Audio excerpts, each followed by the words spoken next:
최근에 무슨 텔레비전 오락 프로에서 어떤 개그맨이 이런 이야기 하는 것을 들었습니다. 언젠가 시내버스를 탔는데 한 손으로는 천장 위에 달린 손잡이를 잡고 서 있었고 다른 한 손에는 배관 파이프를 보온할 때 쓰는 짙은 회색의 스티로폼 파이프를 세워서 잡고 있었습니다. 그러다가 버스가 갑자기 급정거를 했는데 그 개그맨 곁에 있던 어떤 아저씨가 어이쿠 하면서 바닥으로 나동거려졌다고 합니다. 알고 보니 그 아저씨는 버스가 갑자기 제동을 하자 그 개그맨이 바닥에 세워 손으로 잡고 있던 보온용 파이프를 버스에 설치된 기둥 손잡이인 줄 알고 붙잡았던 것입니다. 하지만 장정의 몸무게를 지탱해줄 힘이 있을 리 만무했던 스티로폼 파이프는 물론 꺾일 수밖에 없었고 그 아저씨 역시 버스 바닥에 뒹굴게 되었던 것입니다. 흔들리는 버스 안에서도 진짜 손잡이를 붙잡고 있는 사람은 똑바로 서 있을 수 있지만 그처럼 겉모습만 파이프 비슷하게 보이는 스티로폼 파이프를 붙잡는 사람은 당연히 쓰러질 수밖에 없습니다. 그것은 신앙생활에서도 마찬가지입니다. 그 신앙의 기반이나 손잡이가 확실한 신자는 늘 굳세게 서 있을 수 있지만 자기가 믿고 의지한다는 대상 자체가 벌써 속이 비어있는 스티로폼 막대기 같은 것이면 자연히 넘어질 수밖에 없는 것입니다. 갈라디아서를 통하여 율법주의적 이단을 공박하면서 기독교의 참된 진리를 강력하게 변증해왔던 사도 바울은 이제 그 결론이 시작되는 본문을 통하여 갈라디아 교회 교인들에게 한 가지 결단을 요구하고 있었습니다.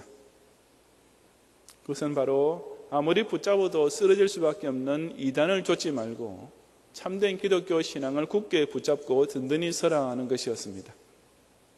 사도 바울은 바로 그것을 두고 1절에서 그리스도께서 우리로 자유케 하려고 자유를 주셨으니 그러므로 굳세게 서서 다시는 종의 멍에를 매지 말라고 외치고 있는 것입니다. 여기에 자유라는 단어에는 원래 정관사가 붙어 있는 것으로서 사람들이 일반적으로 일컫는 보통 의미에서의 자유가 아니라 오직 예수 그리스도께서 우리에게 주신 특별한 자유를 가리킵니다. 예수 그리스도의 구속사역은 곧 사람으로 하여금 종의 멍에서 벗어나서 자유롭게 만들어주는 것이었습니다. 즉 사람이 오직 예수님을 믿기만 하면 모든 율법을 지켜야만 구원받을 수 있다고 하는 엄청나게 부담스러운 속박으로부터 완전히 벗어나게 되는 것이 바로 여기서 말하는 그 자유인 것입니다. 하지만 이처럼 십자가를 통한 구원의 확신을 가지고 굳세게 서 있는 신앙생활을 하는 참된 성도가 있는가 하면 그렇지 못하고 그만 다시 종의 멍에를 매는 실족에 빠지는 교인들도 있습니다. 왜냐하면 이 지상교회 안에는 예나 지금이나 그처럼 신앙생활의 실족과 파선으로 유인하는 이단과 거짓 선지자들이 늘 도사리고 있기 때문입니다. 그래서 성경께서는 사도 바울의 입술을 통하여 사람을 죄의 권세 아래로 속박하는 거짓 종교에 결코 현혹되지 말고 모든 죄로부터 완전히 자유롭게 만들어주는 참된 신앙만을 굳게 붙잡고 서 있으라고 당부하시는 것입니다. 그렇다면 과연 우리가 현실적으로 굳세게 선 신앙생활을 영위하기 위하여 꼭 붙잡아야 할 것은 과연 무엇이며 반면에 경계해야 할 요제의 대상은 무엇이겠습니까? 이 시간 저와 여러분은 이 질문에 대한 대답을 본문을 통하여 두 가지로 함께 상고해 보고자 합니다. 첫째로 참된 신앙은 신본주의 교리 위에 굳게 세워지지만 이단은 인본주의 사상에서 초래됩니다. 2절부터 4절까지의 말씀은 율법주의라는 이단 속에 나타나 있는 인본주의적인 특성을 낱낱이 드러내 보여줍니다. 다 같이 함께 봉독하겠습니다. 보라, 나 바울은 너희에게 말하노니 너희가 만일 할례를 받으면 그리스도께서 너희에게 아무 유익이 없으리라. 내가 할례를 받는 각 사람에게 다시 증거하노니 그는 율법 전체를 행할 의무를 가진 자라. 율법 안에서 의롭다함을 얻으려 하는 너희는 그리스도에게서 끊어지고 은혜에서 떨어진 자로다 라고 했습니다. 율법주의자들은 할례를 구원의 제일 조건이라고 주장했습니다. 사실 할례 그 자체가 잘못된 것은 결코 아니었습니다. 하지만 율법주의자들이 그처럼 할례에 엉뚱한 신학적 의미를 부여하면서 그것이 구원받게 되는 조건이라고 생각한 것이 바로 그들의 율법주의 이단의 시작이 되었던 것이었습니다. 사도 바울은 사람이 할례를 그런 식으로 받아들이면 자연히 그리스도께서 아무 유익이 되지 않는 치명적인 결과를 낳게 된다고 아주 전곡을 찔러 비판했습니다. 즉 예수님께서 죄인을 구원해 주시기 위하여 실로 엄청난 대속의 사역을 성취해 주셨음에도 불구하고 율법주의자들에게는 그것이 조금도 유익한 일이 되지 못하는 것입니다. 왜냐하면 그 할례주의자들은 그런 그리스도의 공로에 의존하는 신앙이 아니고 순전히 자기의 공로에 의거하는 신앙으로 시작되기 때문입니다. 신앙이란 것이 그처럼 자기 중심의 인본주의에 빠지게 되면 그 결과가 어떻게 될지는 뻔한 일입니다. 그것은 오직 불가능한 것을 이루어보려고 발버둥치는 처절한 몸부림밖에 되지 않습니다. 바로 3절에서 사도 바울이 지적하듯이 그런 사람들은 율법 전체를 행할 의무를 가진 자, 즉 그들이 꼼꼼하게 정리하여 세워놓은 613개의 조항을 하나도 빠짐없이 준수해야만 할 무거운 의무에 사로잡히게 됩니다. 하지만 실제에 있어서는 그 율법 전체를 온전히 준수하기는커녕 하나도 빠짐없이 다 기여하기조차 결코 쉽지 않으리라는 것은 두말할 필요도 없습니다. 이처럼 순전히 인본주의 사상에서 출발한 까닭에 그 결론 역시 막다른 골목이 될 수밖에 없는 것이 바로 이단 종교의 필연적인 인과관계인 것입니다. 사도 바울은 한 걸음 더 나아가서 이런 인본주의적 이단은 본질적으로 하나님과 완전히 분리되어 있는 종교라는 사실이 그 최악의 문제점이라고 했습니다. 바로 4절에서 그처럼 율법 안에서 스스로 의롭다함을 얻으려 하는 사람은 사실상 그리스도에게서 끊어지고 은혜에서 떨어진 자가 된다고 날카롭게 지적하고 있는 사실입니다. 간단히 말해서 율법주의자들은 하나님과 아무 상관이 없는 종교인들이 된다는 뜻입니다. 사실 인본주의적인 종교인들도 노력은 많이 하고도 있습니다. 자기 딴에는 어찌하든지 의로운 사람이 되어보려고 나름대로 무진 애를 쓰고 있는 것입니다.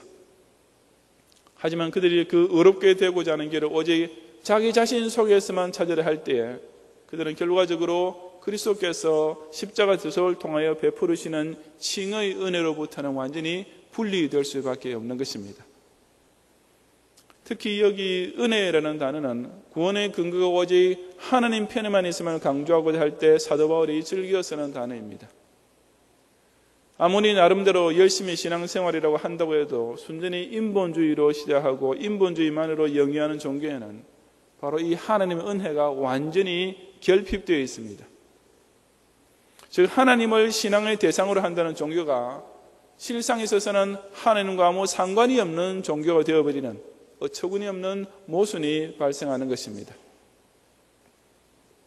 반면에 신본주의 종교는 어떻게 시작되는 것입니까? 그 점에 대해서 사도 바울은 본문 5절과 6절에서 우리가 성령으로 믿음을 좇아 의의 소망을 기다리느니 그리스도 예수 안에서는 할례나 무할례가 효력이 없되 사랑으로서 역사하는 믿음뿐이라고 증거하고 있습니다. 그것은 우선 성령으로 말미암아 시작되는 종교입니다. 여기 성령으로라고 번역되는 말은 문자적으로는 through the Spirit, 성령을 통해서입니다. 참된 종교는 사람 마음속에서 전적으로 역사하시는 하나님의 영의 감화감동에 의하여 처음부터 비롯되고 끝까지 주관되는 것이라는 선언입니다. 물론 거기에는 사람의 노력이나 공로라는 것들이 끼어들 여지조차 없으면 두말할 필요도 없습니다. 믿음을 좇아라는 말의 영어 번역은 by faith입니다.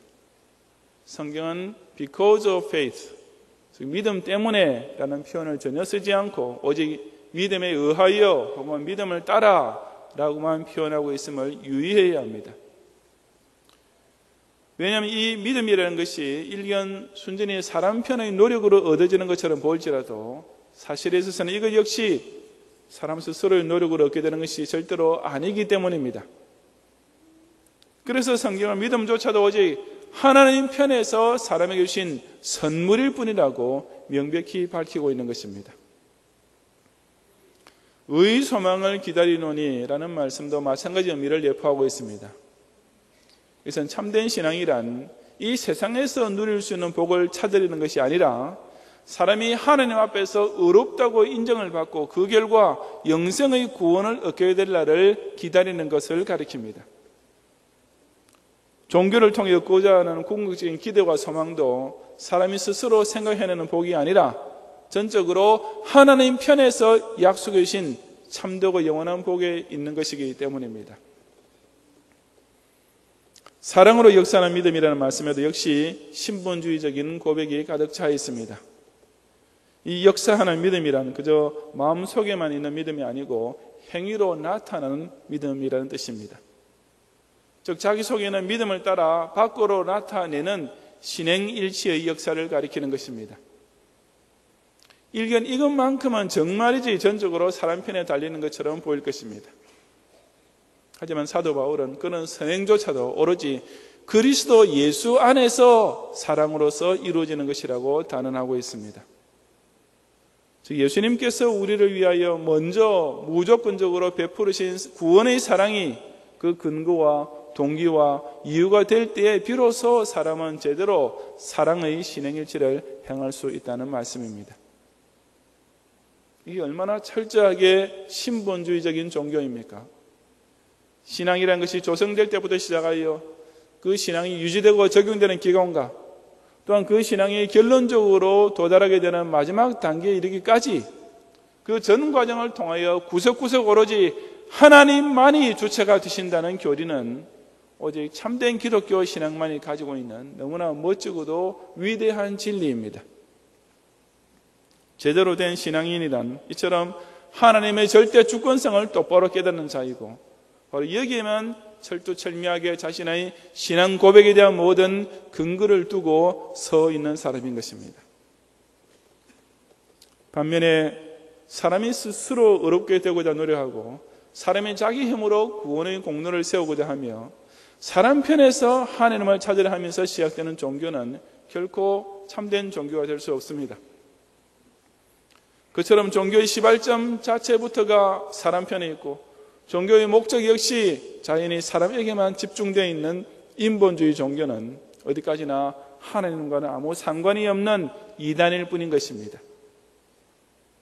하나님과 사람 사이의 관계를 맺어준다고 하는 종교가 하나님을 제쳐놓고 사람이 주도권을 주장한다는 것이 어디 말이나 될 소리겠습니까? 그런 종교는 사람으로 하여금 진정한 하나님을 만나게 해주는 것이 아니라 끝까지 사람 자신 속에서 벗어나지 못하고 스스로 속박되어 있는 우물 안의 개구리 같은 종교인들만 양산해낼 뿐인 것입니다. 진리의 성경 말씀이 이처럼 명백히 선포해주는 대로 철두철미하게 하나님 중심의 교리 위에 자신의 신앙생활을 굳게 세우는 성도들이 되시기를 바랍니다. 둘째로 바른 교회는 하나님을 두려워하는 전도자에 의하여 든든히 세워지지만 가짜 종교는 사람을 미워하는 교권주의자에 의하여 좌지우지됩니다. 앞에서 바른 진리와 이단 사상을 구별해 주었던 사도 바울은 이제 7절 이하에서는 참된 전도자와 거짓 교사가 어떻게 다른지를 밝혀주고 있습니다. 우선 7절 이하 10절에서 그는 증가하기를 너희가 다름질을 잘하더니 누가 너희를 막아 진리를 순종치 않게 하더냐. 그 권면이 너희를 부르신 이에게서 난 것이 아니라 적은 누룩이 온 덩이에 퍼지느니라. 나는 너희가 아무 다른 마음도 품지 아니할 줄을 주 안에서 확신하노라. 그러나 너희를 요동케 하는 자는 누구든지 심판을 받으리라고 했습니다. 갈라디아 교회 교인들은 지금까지 다름질을 잘 하고 있던 성도들이었습니다. 그런데 그런 성도들을 막는, 즉 그 바른 신앙생활의 걸음을 방해하면서 진리를 순종치 않게 만들려고 하는 자들이 있었는데 바로 거짓 교사들이었습니다. 이들은 골수 유대주의자들로서 바로 앞에서 나왔던 율법주의적 이단 교리로서 신자들을 미혹했던 사람들이었습니다. 사도 바울은 그런 가짜들의 가장 근본적인 문제점을 정확하게 지적하여 말하기를 그 권면이 너희를 부르신 이에게서 난 것이 아니라고 했습니다. 그들이 전하는 율법주의적 복음, 다시 말해서 사람이 자신의 선행으로서 구원을 받을 수 있다라고 가르치는 말은 오직 십자가 대속의 복음으로서 택자를 부르시는 하나님에게서 난 것이 아니라는 뜻입니다. 그럼에도 불구하고 그 적은 누룩이 온 등이에 퍼지고 있었습니다. 그처럼 하나님께로서 난 복음이 결코 아닌 이단의 권면이 갈라디아 교회 교인들을 요동케 하고 있었던 것이었습니다. 왜 그랬겠습니까? 우선 사도 바울이 강조한 십자가의 복음, 즉 오직 하나님의 은혜로서 구원을 받게 되는 복음이란 듣는 사람으로서는 즉각적인 반감을 불러일으킬 요지가 많은 것이었습니다. 그것은 우선 사람은 완전히 타락한 죄인이라는 사실을 전제하는 복음, 즉 사람의 치부를 파헤치는 복음이었습니다. 그러니 그처럼 자신의 가장 부끄러운 모습부터 인정하고 들어가는 것이란 대부분의 사람들에게는 매우 기분 나쁜 일이었던 것입니다. 또한 하나님께서 구원의 모든 주권을 가지고 계시니 사람은 그저 그 하나님께서 베푸시는 십자가 대속의 은혜에만 전적으로 의지해야 한다라는 복음은 사람 편의 전적 무능력을 전제로 하는 것이었습니다. 그것은 스스로 하늘을 우러러 한 점 부끄럼 없이 살겠다고 자기 딴에는 애를 쓰고 있다는 사람들에게는 아주 자존심이 상하는 일이 아닐 수가 없었습니다. 반면에 율법주의적 복음은 그런 인본주의적 종교인의 구미에 딱 맞아 떨어지는 것이었습니다. 자기가 죄를 지었다 하더라도 그것을 자신의 선행으로 갚아 나갈 수 있다고 하는 것이 훨씬 더 합리적인 것 같고, 그런 구도적인 자세로 노력을 하면은 사람도 신의 경지에 스스로 이룰 수 있다고 하는 것이 그저 하나님의 은혜에만 의지한다는 것보다 훨씬 더 인간의 자존심을 만족시켜주는 것처럼 여겨졌기 때문이었습니다. 이처럼 거짓 교사들의 이단 교리는 하나님에게서 난 것이 아니라 순전히 사람의 비위에 맞춰주는 것일 뿐이었습니다. 율법주의자들이 사람들에게 그런 엉터리 권면을 열심히 했던 동기는 더욱 이기적인 것이었습니다. 그들은 그렇게 율법을 강조함으로써 유대적 전통을 배경에 두고 있으며 또한 율법에 지극히 익숙하다고 자타 공연하는 자기 자신의 권위를 사람들 앞에서 더욱 높이 세우고자 했습니다. 즉 사람 앞에서 하나님을 높이는 대신에 오히려 그 하나님 자리에 자기네가 대신 앉으려 했던 것입니다. 그러니 이런 인본주의적인 교권주의자들의 말을 따라가고 그들의 권위 아래 사로잡히게 되는 교인의 신앙생활이라는 것이 어떻게 될지는 정말 뻔할 뻔짝 아니겠습니까? 그에 비하여 사도 바울은 어떤 전도자였습니까? 우리 11절과 12절을 다 같이 함께 봉독하겠습니다. 형제들아, 내가 지금까지 할 일을 전하면 어찌하여 지금까지 핍박을 받으리요? 그리하였으면 십자가에 거치는 것이 그쳤으리니 너희를 어지럽게 하는 자들이 스스로 베어버리기를 원하노라 라고 했습니다. 사도 바울은 그런 엉터리 교리에 입각한 권면으로 교인의 심령을 어지럽게 하는 자들을 가리켜 앞서 10절 하반절에서도 누구든지 심판을 받으리라고 단언했습니다. 그러니 차라리 스스로 베어버리는 것이 나을 것이라고까지 한 것입니다. 사도 바울은 자기가 전도하는 대상뿐 아니라 바로 전도자 자신 역시 결국에 가서는 똑같이 하나님 앞에서 판단받을 날이 분명히 오고 있다는 사실을 늘 명심하고 있었던 것입니다. 아까 10절에서 사도 바울이 나는 너희가 아무 다른 마음도 품지 아니할 줄을 주 안에서 확신한다 라고 했던 것도 바로 이 마지막 심판날을 염두에 두고 했던 말이었습니다. 이것은 그런 이단들의 허무맹랑한 가르침에도 불구하고 갈라디아 교회 교인 가운데 참된 신앙인들은 결코 미혹되지 않을 것을 확신한다는 뜻입니다. 그리고 사도 바울은 그것을 오직 주 안에서 확신했다고 했습니다. 저 구원하시기로 작정하신 백성으로 하여금 이단에 유혹되지 않고 끝까지 붙잡아 주실 분은 사도 자신이 아니고 바로 하나님이시라는 사실을 바울 스스로가 굳게 믿고 있었다는 뜻입니다. 이런 말을 하면 사람들이 더 좋아하고 더 잘 될 것이다 라고 계산을 하면서 권면하던 거짓 교사들과는 정반대로 사도 바울은 아무리 십자가 복음이 사람 마음에 거치는 것 같아도 하나님께서 스스로 택하신 백성은 이 복음 안에서 끝까지 굳게 설 것이다 라는 지극히 신본주의적인 확신을 가진 전도자였던 것입니다. 사도 바울은 그처럼 하나님을 경외하는 목회였던 까닭에 자신이 전도하면서 핍박을 받는 것도 당연히 여겼습니다.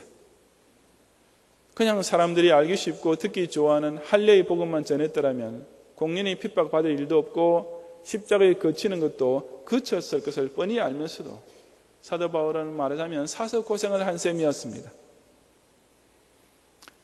왜냐하면 그는 하나님 앞에서 심판받게 될 그날에 그 하나님께로부터 인정받는 자가 되기만을 원하고 있었기 때문입니다. 거짓 교사들은 사람들 위해 자신의 권위를 세우는 교권주의자가 되려고 온갖 수단 방법을 다 동원했지만 사도 바울은 오직 자기 자신부터 혹 하나님께로부터 잘려나가는 자가 되지 않도록 오직 하나님만을 두려워하고 하나님만을 기쁘게 하려는 종으로 섬겼던 것입니다. 성경의 명령과 교훈은 제쳐놓고 그저 듣기 좋은 권면만으로 카운슬링 비슷하게 하는 설교는 택자를 부르시는 이에게서 나온 말씀이 절대로 아닙니다. 비록 그리스도 십자가 대속의 복음이 사람들의 마음에 거치는 것이 된다 할지라도 오직 그 진리에 순종하도록 가르치는 전도자의 소리를 여러분이 귀담아 들을 줄 알아야 합니다. 왜냐하면 택자는 바로 그런 십자가 복음을 영접하고 결코 다른 마음을 품지 않게 된다는 사실을 주 안에서 확신하는 신본주의 전도자만이 여러분의 신앙을 제대로 굳게 바로 세울 수 있기 때문입니다. 교인들로 하여금 어찌하든지 이 신앙생활이라는 것을 쉽게 편하게 만들어주려 하는 목사는 틀림없이 가짜입니다. 자신의 인간적인 매력을 가지고 교인들로부터 존경을 받고 인기를 얻고 권위를 세우려 하는 것은 사실상 사이비 교주들이 제일 잘하는 것이 아니겠습니까? 오직 목사나 교인이나 전부가 다 하나님의 심판대 앞에 서게 될 마지막 날이 오고 있으니 오늘 이 순간 은히 당하는 핍박을 감수하고 인내하자고 가르치면서 본을 보이는 전도자야말로 여러분을 정말 굳게 세워주는 진정한 목자들인 것입니다. 사람을 기쁘게 해줌으로써 사람이 올라앉으려는 거짓 교사에게 미혹당하여 흔들리지 말고 오직 하나님만을 두려워하면서 여러분을 진리 위에 굳게 서도록 인도하는 전도자의 가르침에 순종하고 따르는 성도들이 되시기를 바랍니다. 성도 여러분, 진리나 이단이나 둘 다 신앙이라는 단어를 사용하고 교회라는 조직은 가지고 있지만 그 내막을 따져보면 이처럼 극과 극의 차이가 있습니다. 한쪽은 우리의 신앙생활을 굳세게 서게 해주는 든든한 기반이지만 다른 한쪽은 아무리 붙잡고 있어도 소용이 없는 헛것에 불과한 것입니다. 오직 철두철미하게 하나님 중심으로 믿고 전파하는 신본주의 신앙만이 우리가 굳게 붙잡아야 할 진리입니다. 먼저 살아계신 하나님을 두려워하는 가운데 여러분의 영혼을 지극히 아끼는 마음으로 온갖 사랑과 정성과 희생을 아끼지 않고 쏟아붓는 목회자들만이 여러분이 의지하고 따라야 할 영적 지도자들인 것입니다. 반면에 사람은 다 죄인이다 라는 성경의 정죄를 어물쩍 덮어버리고 그저 구도적인 자세로 신을 찾는 자는 어떤 종교를 믿어도 다 구원받을 수 있다라는 따위의 소리는 어디까지나 여러분을 요동케 하고 넘어지게 만들 이단일 뿐입니다. 십자가 신앙을 확실히 믿고 따르는 신자라면 당연히 자기 십자가의 희생과 봉사와 충성도 있어야만 가르치지 않고 그저 매사에 평안하다 하면서 교인을 기쁘게만 해주려는 목사를 좋다고 따라가는 교인은 필연적으로 둘 다 구덩이에 빠지게 될 뿐인 것을 깨달아야 하는 것입니다. 같은 기독교라 할지라도 신본주의 기독교가 있고 인본주의 기독교가 있습니다. 십자가 대속의 복음이 아직도 귀에 거슬리고 은혜가 되지 않은 사람은 여전히 율법주의 멍에 미어있는 교인입니다. 오직 믿음, 오직 은혜, 오직 예수, 이 복음에 진심으로 아멘하고 기뻐하고 감사할 줄 아는 것이 바로 신본주의 신앙이며 그리스도께서 이루어놓으신 구원 안에서 자유를 만끽하면서 든든히 서 있는 참된 성도인 것입니다. 여러분의 신앙 고백과 여러분의 신앙생활이 이 진리의 터 위에 이 신본주의 교회 안에 굳세게 서 있습니까? 자신의 신앙을 오직 성경 말씀에 가르치는 대로 하나님 중심으로 지키고 자신의 생활 역시 하나님을 경외하는 전도자들과 함께 교회 중심으로 굳게 세우는 경향의 성도들이 되시기를 주님 이름으로 축원합니다.